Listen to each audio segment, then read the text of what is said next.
Jin, kamu tahu Rapunzel gak? Princess yang rambutnya panjang banget dan dikurung di atas menara. Sampai suatu hari diselamatin sama Flynn Rider. Yang kalau nggak salah, menandang ratu pencuri itu kan? Anak aja, Flynn Rider tuh pangeran tahu. Masa sih? Sebenarnya Flynn aslinya bernama Pangeran Horace. Terus kenapa nasibnya jadi begitu? Di kerajaan Rapunzel kan punya bunga sandrop, yang bikin Rapunzel punya kekuatan untuk menyembuhkan. Nah, ternyata di kerajaan kegelapan ada yang namanya Moonstone, yang justru malah membawa kehancuran dan malapetaka. I see. Namun ayahnya Flynn, yakni Raja Edmund, memutuskan untuk melenyapkan batu itu untuk selamanya. Tapi aksinya gagal, dan menyebabkan seluruh kerajaan kegelapan hancur. Sampai-sampai istrinya sendiri meninggal. Ada. Akhirnya, untuk menyelamatkan putra semata wayangnya, sang raja menyerahkan Pangeran Horace kepada pelayan istana. Dia kemudian dibawa dan dititipkan ke panti asuhan. Di sanalah namanya berganti, dari Horace menjadi Eugene, dan terkenal sebagai pencuri dengan julukan Flynn Rider. Mulai hari ini, setiap malam Jumat, aku bakal bawain program Potmis. Dan aku udah ngundang bintang tamu pertama kita ke studio buat menceritakan kisah misteri dari seluruh dunia. Selamat malam, Snow. Malam. Silahkan. Jadi, pada tahun 2004, di sebuah forum Yuchan, ada seseorang yang menyebutkan namanya Hasumi, menceritakan kejadian aneh yang dialaminya. Hasumi berangkat kerja naik kereta. Biasanya dia hanya membutuhkan 5 hingga 8 menit untuk sampai ke tujuannya. Tapi di hari itu, sudah 20 menit, namun kereta masih belum kunjung berhenti. Telat dong. Setelah kereta melewati terowongan yang tidak biasa, kereta itu pun terhenti di stasiun yang bernama Kisaragi. Oke. Dia turun, lalu mencoba mencari letak stasiun ini menggunakan handphonenya. Tapi GPS-nya juga tidak dapat menemukan di mana lokasi stasiun ini. Loh, Hasumi yang mulai panik memposting kejadian ini di forum tersebut. Stasiun Kisaragi digambarkan sebagai tempat yang kosong. terus? Akhirnya Hasumi memutuskan untuk berjalan kaki, menelusuri rel, berbalik melewati terowongan tadi. Tapi, dia tidak pernah kembali lagi setelah kejadian itu. Guys, masa katanya ada filter sushi? Aku suka banget sama sushi, jadi ayo kita buat. Bah, seperti biasa tinggal kita ketik aja nama kita. Juliet, Juliet. Terus ini ada pilihan backgroundnya, pilih aja yang kamu suka. Oke, say sushi. Snow, cobain filter wallpaper sushi pakai nama kamu yuk. Wallpaper lagi? Ketua, kami capek ganti wallpaper terus. Please, Snow. Oke kalau gitu, tapi kamu joget dulu. Otak cuma penuh dengan rencana. Macam model ini memang pacar tak raguna. Tis, fajar sekali. Tis, memang fajar sekali. Jadi lapar kan? S-N-O-W. Kok usah ganti background lah ya, ribet. Guys, enakan sushi punya aku atau punya Snow? Komen. Kok muncul kata di atas kepalaku? Kamu harus peragain gaya supaya aku bisa tebak kata itu. Kalau gagal 3 kali bakalan kok itu. Kok itu. Oke. Kamu ngapain, Candice? Kungfu. Bukan ya? Apaan sih bergelombang? Kenapa lidah kamu begitu? Ngeledek. Salah ya? Meliuk-liuk. Lidahnya melet. Aku tahu. Pasti ular. Nah, Wana, Wangkas. Aduh, aku dapat tebak gaya nih, Candice. Kamu tolong tebak ya. Hah, tangannya kok begitu? Terbang. Bukan.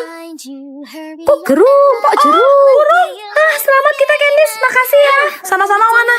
Sekarang bayar uang kas. Gabung. Ya udah, biar aku coba Candice. Siapa tahu aku bisa jawab. Oke.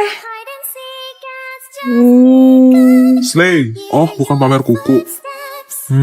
Loncat-loncat. Oh, lumba-lumba. Masih salah juga. Yang bener, Candice. Pasti pelakor. Apaan nih? Tebak kata. Lo dapet.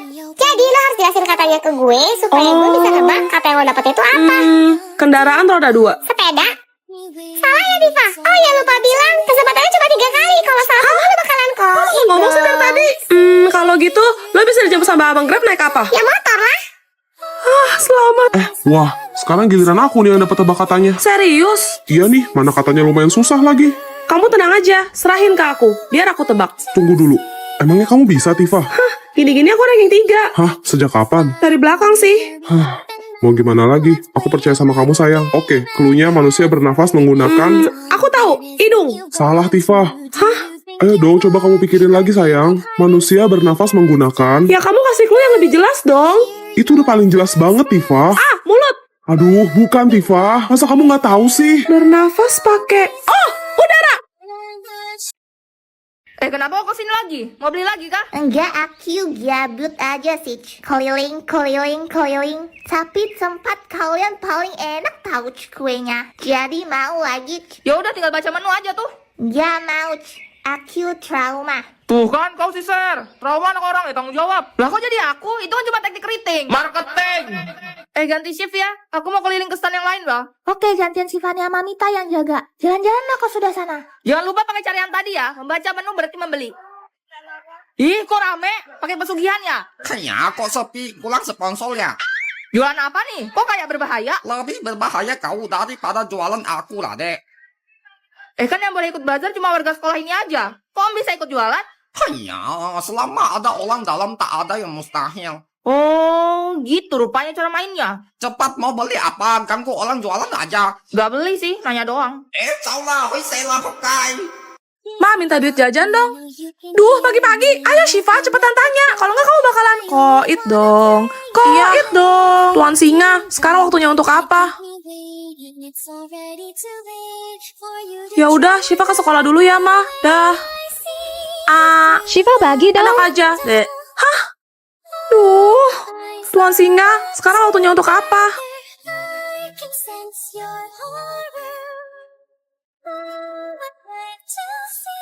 Nabila. Kamu kejam, Syifa. Kenapa kamu gak kasih ke Nabila tadi? Syifa. Ayo masuk, Flo. Kita jadi kerja kelompok kan? Oh, dapat Tuan Singa. Ini buat kamu, Syifa. Tuan Singa, sekarang waktunya untuk apa? Loh, apa ini? Tuan Singa, sekarang waktunya untuk apa? Misi. Oh, permisi.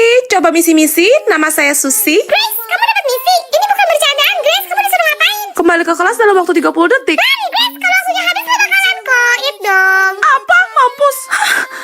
Yes, berhasil. Hore. Grace, apa-apaan kamu? Ngapain kamu joget-joget depan kelas gitu? Ayo duduk. Iya, Bu. Kok hari ini kelas sepi banget ya? Tifa mana Juliet? Kok nggak kelihatan sih dari tadi? Tifa tuh nggak berhasil nyelesain misinya tadi pagi, Grace. What? Hah? Kok dapat lagi sih? Lo dapat misi lagi, Grace? Iya. Ya udah, Gas. Oke kalau gitu. Lex, gue suka sama lo dari kelas 8. Cie. Lo suka sama Lex? Loh, kok waktunya masih jalan sih? Serius? Apa jangan-jangan gue harus ngomong depan Lex langsung? Hah, Lex, ketemu juga. Pas banget kebetulan, Grace. Gue dulu. Cepetan ya. Lex, gue suka sama lo. Gue juga suka sama lo, tapi maaf ya, Grace. Gue harus lakuin ini, soalnya misi gue itu. Juliet, lo tahu tentang Getihanak? Jadi Getihanak adalah kisah nyata dari Sugi. Anak pertamanya bernama Dimas, dan anak keduanya bernama Bening. Tapi si Dimas ini sakit-sakitan dari lahir, dan penyakitnya juga nggak jelas. Seluruh harta benda Sugi habis untuk pengobatan Dimas. Sampai-sampai ia harus berhutang pada rentenir. Kasian. Suatu hari, Sugi yang sudah tidak tahan akan kehidupannya yang sulit, mendatangi temannya, Muji. Dan dia bertanya, apakah ada pesugihan yang bisa menumbalkan anaknya. Waduh, Muji pun membawa Sugi ke Mbah Darso. Kemudian Mbah Darso bertanya kepada Sugi, apakah kamu yakin ingin menjadi anakmu? ya ampun. Sugi menjawab dengan mantap, yakin Mbah. Tak lama ritual dimulai, lalu mencelupkan boneka jerami ke dalam panci yang berisi air mendidih. Terus, Tiba-tiba, terdengar suara jeritan kesakitan Bening yang menggema ke seluruh ruangan. kok Bening sih? Sugi langsung panik terus bilang, Mbah, yang mau saya tumbalkan itu anak pertama saya yang sakit-sakitan, si Dimas. Tapi Mbah Darso berkata, kalau Sugi nggak bisa memilih, karena yang akan diambil adalah anak yang paling dia sayangi.